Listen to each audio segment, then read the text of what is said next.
L'affaire Balthazar, devenue l'un des plus grands scandales de corruption de l'histoire récente de la Guinée équatoriale, expose des détournements de fonds publics estimés à plusieurs millions de dollars.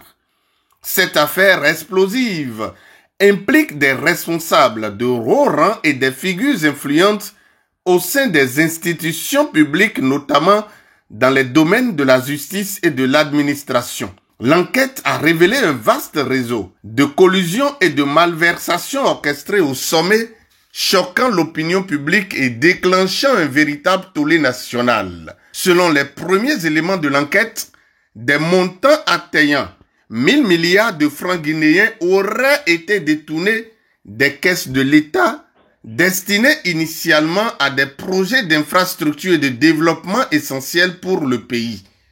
Ce détournement de fonds soulève des interrogations profondes sur les pratiques de gouvernance et expose une culture d'impunité parmi certains hauts fonctionnaires. Les révélations ont ébranlé la confiance des citoyens envers leurs institutions qui se sentent trahis par ceux censés représenter leurs intérêts. Face à l'ampleur de ce scandale, la population de la Guinée équatoriale exprime une profonde indignation, exigeant que les auteurs de ces malversations soient sévèrement punis. La société civile, les médias et les leaders d'opinion appellent à des réformes structurelles pour renforcer la transparence et l'indépendance de la justice. Beaucoup estiment que cette affaire doit servir de catalyseur pour instaurer de nouveaux mécanismes de contrôle des finances publiques et éradiquer la corruption au sein de l'État. Selon des informations qui proviennent de ce petit pays d'Afrique centrale, il s'agirait d'une enquête lancée par les autorités suite à une disparition d'une somme d'environ 6 milliards de francs CFA.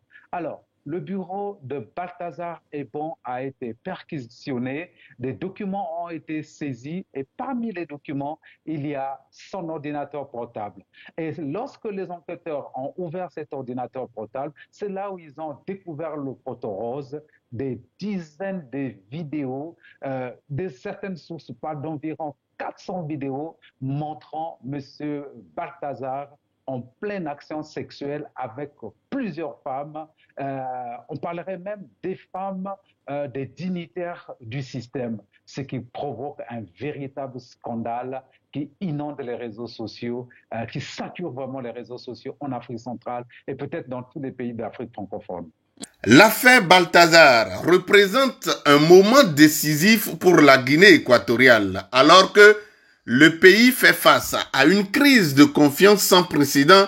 L'issue de cette affaire pourrait définir le futur de la gouvernance et de la justice. Une réponse ferme et exemplaire de la part des autorités est attendue pour redonner espoir aux citoyens et prouver que les institutions sont capables de défendre l'intérêt public. L'affaire Balthazar pourrait bien devenir le point de départ d'une refonte majeure du système, marquant un tournant dans la lutte contre la corruption et l'instauration d'une démocratie plus transparente et responsable.